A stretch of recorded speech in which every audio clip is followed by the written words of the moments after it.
जोहार दोस्तों, आज हम लोग जानेंगे झारखंड विधानसभा चुनाव 2024 का परिणाम। एग्जाम के पॉइंट व्यू से, झारखंड का किसी भी परीक्षा का तैयारी करें उसके पॉइंट व्यू से, और हर एक झारखंड वासी को आज का वीडियो देखना चाहिए, जानना चाहिए कि किस पार्टी को कितना सीट मिला और क्या क्या फैक्टर रहा कि आपका जो इंडिया अलायंस जीता और एनडीए अलायंस को हार का सामना करना पड़ा। तो समझिए कि झारखंड के इतिहास में पहली बार ऐसा हुआ है कि किसी एक दल ने दोबारा सरकार बनाई है। मतलब हेमंत सोरेन जो है दोबारा जो है कंटिन्यू, जैसे कि आपका 2019 में जो है हेमंत सोरेन की सरकार बनी थी, अब फिर इस बार 2024 में हेमंत सोरेन की सरकार बनी है। तो ऐसा पहली बार हुआ है, इस तरह आज तक के इतिहास में नहीं हुआ था। और सबसे अधिक सीट यदि हम बात करें कि आज तक का इतिहास में झारखंड विधानसभा के चुनाव के इतिहास में सबसे अधिक सीट यदि कोई लेके आया है इस बार, तो इंडिया अलायंस लेके आया 56 सीट। इतना बहुमत लेके आज तक किसी का सरकार नहीं बना था, ये पहली बार ऐसा बना है। और जयराम महतो इस बार जो है एक्स फैक्टर साबित हुए। मतलब जहां जहां जयराम महतो की पार्टी खड़ी हुई थी, कैंडिडेट खड़ा हुआ था, वहां से बीजेपी का लगभग हार का सामना करना पड़ा है। तो कहीं ना कहीं बीजेपी को हराने में जयराम महतो का बहुत बड़ा रोल था। और जयराम महतो खुद एक ही सीट से जीत पाए, इनका जो है और जो सीट थे वहां जीत नहीं पाए। जैसे आपका गोमिया विधानसभा सीट था, वहां से इनका जीतने का चांस ज्यादा था, और आपका चंदनकारी हो गया, वहां से जीतने का चांस ज्यादा था, लेकिन वहां भी हार का सामना करना पड़ा। और बेरमो विधानसभा से भी आपका जो है जयराम महतो जो हारे हैं, लेकिन अपना विधानसभा डुमरी विधानसभा से इन्होंने जो है जीत का जो है एक तरह से नींव रख दिया है, एक तरह शुरुआत कर दी है। और आगे इनके बारे में बात करेंगे धीरे धीरे करके कि और इनका रणनीति क्या रहेगा, हम जानने का प्रयास करेंगे। तो समझिए कि सबसे पहले यहाँ पे है कि एक है तो सेफ है और मोदी है तो मुमकिन है, इस सब नारा को लेकर जो है यहाँ पे बीजेपी आई थी और इस सब नारा को प्रमुखता दी थी। और गोगो सम्मान योजना जो है इस सब भी लेके आई थी, लेकिन कहीं ना कहीं लोगों को लगा कि नहीं, ये जो बातें हैं कारगर साबित नहीं हो रही है। और मुख्यमंत्री का चेहरा भी बीजेपी के पास इस बार नहीं था। तो कहीं ना कहीं ये सब जो बातें थी, ये सब जो रीजन था, बीजेपी को हराने में कारगर साबित हुआ। और यहाँ जो है आपका लोकल और बाहरी का जो मुद्दा था, जेएमएम सरकार को जिताने में महत्वपूर्ण भूमिका निभाई। और अगवा राज और अगवा सरकार का जो नारा था हेमंत सोरेन का, बहुत बड़ा फैक्टर साबित हुआ। और सबसे यदि आप यदि बोलिएगा जेएमएम गवर्नमेंट का जीत का, इंडिया अलायंस का जीत का सबसे यदि सेहरा दिया जाएगा, तो एक योजना था जो आपका जो जीत के द्वार पर ले गया, मैया सम्मान योजना। ये योजना ऐसा था कि इतने सारे महिलाएं थी, उनको लगा कहीं ना कहीं मेरा सम्मान बढ़ेगा। और वो जो राशि थी, जो धनराशि थी, जो उनको मिलने लगा, अकाउंट में आने लगा, और उसका धनराशि जैसे बोला गया कि 2100 रुपए बढ़ा दिया जाएगा, तो लगा कि नहीं, अब हम लोग का जो है कहीं ना कहीं कुछ अच्छा काम हो रहा है। तो ये सब फैक्टर रहा कहीं ना कहीं आपका इंडिया अलायंस को जीतने का। तो चलिए दोस्तों, आज हम लोग आज का सेशन देखते हैं कि क्या क्या महत्वपूर्ण फैक्टर रहा, क्या क्या एग्जाम के पॉइंट से इंपॉर्टेंट रहे। तो मैं जय कुमार आप सबको अपने YouTube चैनल सरय पाठशाला में स्वागत करता हूं। और यदि आप लोगों ने मेरा YouTube चैनल सब्सक्राइब नहीं किया तो सब्सक्राइब करके रखिए, क्योंकि इस तरह का महत्वपूर्ण वीडियो आप लोग को मिलता रहेगा, इस तरह का महत्वपूर्ण सेशन आप लोग को मिलता रहेगा जो एग्जाम के पॉइंट ऑफ व्यू से बहुत ही इंपॉर्टेंट रहेगा।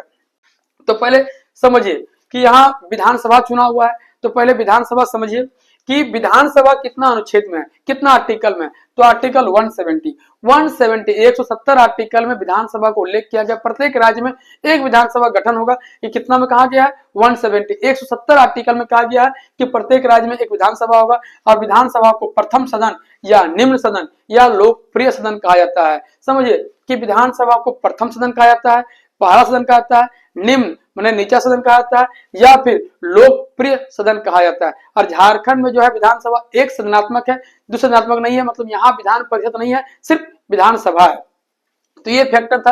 अब देखिए कि सबसे अधिक विधानसभा सीट मैक्सिमम किसी भी राज्य का इंडिया में हो सकता है कितना? 500, इससे अधिक नहीं हो सकता है। और सबसे कम जो है 60 से कम नहीं होना चाहिए। अपवाद स्वरूप 60 से कम विधानसभा सीट 4 राज्यों में है, जैसे आपका सिक्किम में, पुदुचेरी में, मिजोरम में और गोवा में। यहाँ पे क्या है कि आपका विधानसभा सीट 60 से कम है। और सबसे अधिक विधानसभा सीट यदि पूछा जाए तो कहां पे है? यूपी में 403 विधानसभा सीट है। अब हम लोग यहाँ बात करेंगे झारखंड का, कि झारखंड में 81 विधानसभा सीट है। 81 था, पहले आपका 82 था, एक था एंग्लो इंडियन, उसको यहाँ पे समाप्त कर दिया गया है। तो अभी कितना बचा? 81। ये 81 विधानसभा सीट, 81 विधानसभा सीट के हम लोग यहाँ पे बात करने वाले हैं। हम लोग यहाँ बात करेंगे 81 विधानसभा सीटों का, कि किस पार्टी को कितना सीट मिला, कौन पार्टी जो है विजय प्राप्त हुई। तो ये सब लोग जानने का प्रयास करेंगे। तो यहाँ देखिए इंडिया अलायंस और एनडीए अलायंस दोनों के बीच यहाँ जो है आपका चुनावी जो जीत था उसके बीच में कसमकस था कि कौन जीतेगा कौन हारेगा। तो यहाँ समझिए कि इंडिया अलायंस जीत गया है टोटल जो है 56 सीट में। ये 56 सीट सिर्फ जेएमएम का नहीं है, ये इंडिया अलायंस का है। अब देखिए इंडिया अलायंस में जेएमएम था, कांग्रेस था, आरजेडी था और भाकपा माले था। तो किसको कितना कितना सीट मिला? देखिए 34 सीट मिला है आपका, सबसे अधिक जेएमएम को, झारखंड मुक्ति मोर्चा को 34 सीट मिला है और सबसे अधिक सीट जो है इस बार इन्हीं को मिला है। और कांग्रेस जो है 16 सीट। तो ये दोनों यदि मिलकर बनाए तो सरकार यही बन जाएगा। अब देखिए राजद जो है पहले 1 सीट लेके आया था, अभी 4 सीट, मतलब टोटल 4 सीट जो है आरजेडी लेके आया और भाकपा माले इनको 2 सीट मिला। तो कुल मिला के 56 सीट। क्या क्या? जेएमएम कितना मिला? 34 सीट, कांग्रेस को 16, राजद को 4 और भाकपा माले को 2 सीट मिला। इस तरह 56 सीट प्राप्त हुआ किसको? इंडिया अलायंस को। अब देखिए एनडीए को कितना मिला है? तो एनडीए में बीजेपी, ये एनडीए जो है आपका बीजेपी, आजसू, जेडीयू और लोजपा जो रामविलास पासवान की पार्टी है उस सबका गठबंधन था। इसमें जो है आपका बीजेपी को 21 सीट 21 सीट मिला है और आजसू पार्टी को 1 सीट। ये बहुत ही मैंने हारने का यदि बीजेपी का यदि फैक्टर देखा जाए तो ये बहुत बड़ा फैक्टर होगा आजसू पार्टी। इनको बहुत कम सीट मिला है और आजसू पार्टी के जो मुखिया थे सुदेश महतो, वो भी आपका सिल्ली विधानसभा सीट से हार गए हैं। अमित कुमार ने उनको वहां पे हरा दिया है।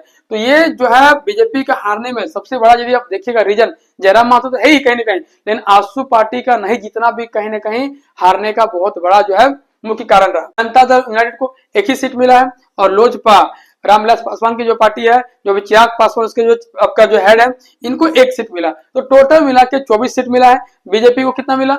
21 सीट, आजसू को कितना मिला? 1 सीट, जेडीयू को 1 सीट और लोजपा को 1 सीट। इस तरह मिलाकर 24 सीट, 24 सीट मिला है आपका एनडीए अलायंस को। तो टोटल जो है 56 और 24, 56 और 24, 80 सीट जो है आपका इंडिया और एनडीए अलायंस को मिला है।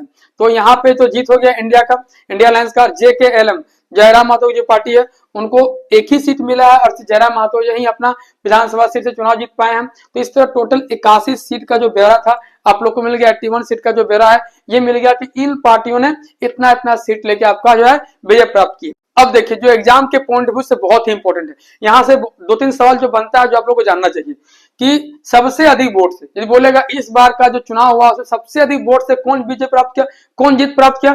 तो निशान आलम ने, महिला है कांग्रेस की और पाकुड़ से इन्होंने जीता है। समझिए कि सबसे अधिक वोट से, सबसे अधिक वोटों के अंतर से कोई जीता है तो निशान आलम जीती है कांग्रेस से, कांग्रेस पार्टी की है और 86,029 वोटों से इन्होंने पाकुड़ विधानसभा सीट की जीत प्राप्त की है। अब देखिए न्यूनतम सबसे कम वोटों के अंतर से निर्मल महतो, जो 1 सीट मिला आजसू पार्टी का, उनको निर्मल महतो को मिला है और मांडू विधानसभा सीट से मिला है। एकमात्र सीट, मैंने एक तरह हार के कगार पर थे तो वहां से एकमात्र सीट जीते हैं कौन? जो है निर्मल महतो, 338 वोटों से मात्र जो है जीत प्राप्त की है। तो इस तरह से आप देख सकते हैं कि सबसे अधिक वोट से निशांत आलम और सबसे कम वोटों से निर्मल महतो को जो है चुनाव में जीत प्राप्त हुई है। अब देखिए हेमंत सोरेन सरकार के जो मंत्री थे उन लोग हारे, ऐसा नहीं कि हेमंत सोरेन जो है जेएमएम पार्टी सब सीट जीत लिया है। तो जो आपका 4 मंत्री थे वो 4 मंत्री इस बार हार गए हैं हेमंत सोरेन सरकार से। समझिए कि कौन कौन? मिथिलेश ठाकुर ये गढ़वा से हार गए, बन्ना गुप्ता जो स्वास्थ्य मंत्री थे वो जमशेदपुर पश्चिमी से हार गए और यहाँ इनको सरयू राय ने हरा दिया, और बेबी देवी डुमरी से हार गए, यहाँ पे इनको जयराम महतो ने हरा दिया, और वैद्यनाथ राम लातेहार से हार गए हैं।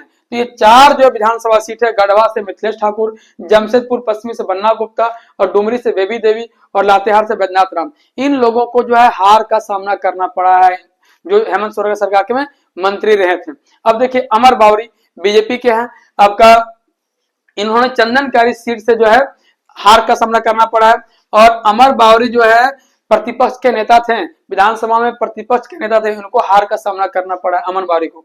और दूसरा सुदेश महतो जो आजसू पार्टी के जो सिल्ली के हैं, इनको भी हार का सामना करना पड़ा है। तो ये सब आपका जो है मेन फैक्टर था, मुख्य फैक्टर था जो आप लोगों को जानना चाहिए था। अब यहाँ एक चीज और जानिए जो एग्जाम के पॉइंट ऑफ व्यू से बहुत ही इंपॉर्टेंट है कि टोटल 81 विधानसभा सीट में जो है कि 15% लोग मंत्री बनेंगे। ये जानना बहुत जरूरी है कि यहाँ 81 विधानसभा सीट है, इसमें मंत्री बनेंगे कितना लोग जान लीजिए पहले, 15%। तो 15% होता कितना है? मतलब 12। तो 12 मंत्री बनेंगे। अरे मंत्री किससे बनेंगे? यही 4 जो दल है, जेएमएम, कांग्रेस, राजद और भाकपा माले, ये चारों में से 12 मंत्री बनेंगे। टोटल याद रख लीजिएगा कितना परसेंट? 15%। मंत्री कितना बनेंगे? 12 मंत्री बनेंगे। और ये जो 15% का जो है विचारधारा, ये 15% का जो आंकड़ा कब लाया गया? 91वां संविधान संशोधन, भारत के 91 संविधान संशोधन जो 2003 में हुआ था, उससे जो है 15% से अधिक मंत्री नहीं बन सकता है और झारखंड में टोटल 12 ही मंत्री बन सकते हैं। तो दोस्तों अभी आप लोगों ने देखा झारखंड विधानसभा का परिणाम कि जेएमएम का सरकार बनने वाली है और अभी आप लोग का जान लीजिए कि बहुत सारे एग्जाम होने वाले हैं। आप एग्जाम देने के लिए प्रिपेयर रहिए। आप ये सोचिएगा नहीं पहले भी तो जेएमएम की सरकार थी तो कहाँ उन्होंने एग्जाम लिया, तो वो पुरानी बातों को भूलिए और नया सिरा से नया जिंदगी स्टार्ट कीजिए। नया सरकार बनी है, कहीं ना कहीं उनके दिमाग में ये सब फैक्टर होगा कि हर बार जो है हम लोग जीत नहीं सकते हैं, यदि जीतना है तो यहाँ पे हर एक क्षेत्र में काम करना होगा। और इस पिछला बार जेएमएम सरकार में सबसे बड़ा यदि कमी देखा जाए, सबसे अधिक कमी था तो ना एग्जाम ले पाना। तो हमको जहां तक लगता है कि एग्जाम सरकार लेगी और बहुत जल्द लेगी और बहुत ज्यादा मात्रा में मिलेगी। तो आप लोग किसी परिस्थिति में, किसी भी कंडीशन में, किसी भी क्षेत्र में है, अब जहां भी है, गांव में है, शहर में है, कहीं भी रह रहे हैं, तो आप लोग तैयारी करना शुरू कर दीजिए क्योंकि एग्जाम होने वाला है। एग्जाम लेगी गवर्नमेंट, लेगी और जब लेगा तो आप लोग का तैयारी इतना पुख्ता होना चाहिए कि आपका फाइनल सिलेक्शन हो। यदि नहीं होगा तो फिर आप लोग रोते रहिएगा कि मेरा इस बार सिलेक्शन नहीं हुआ और फिर आप बोलिएगा गवर्नमेंट जो है आपका एग्जाम नहीं ले रही है। मिलते हैं दोस्तों नेक्स्ट वीडियो में जो आप लोग के लिए बहुत ही इंपॉर्टेंट रहेगा। तब तक के लिए जोहार, जय झारखंड।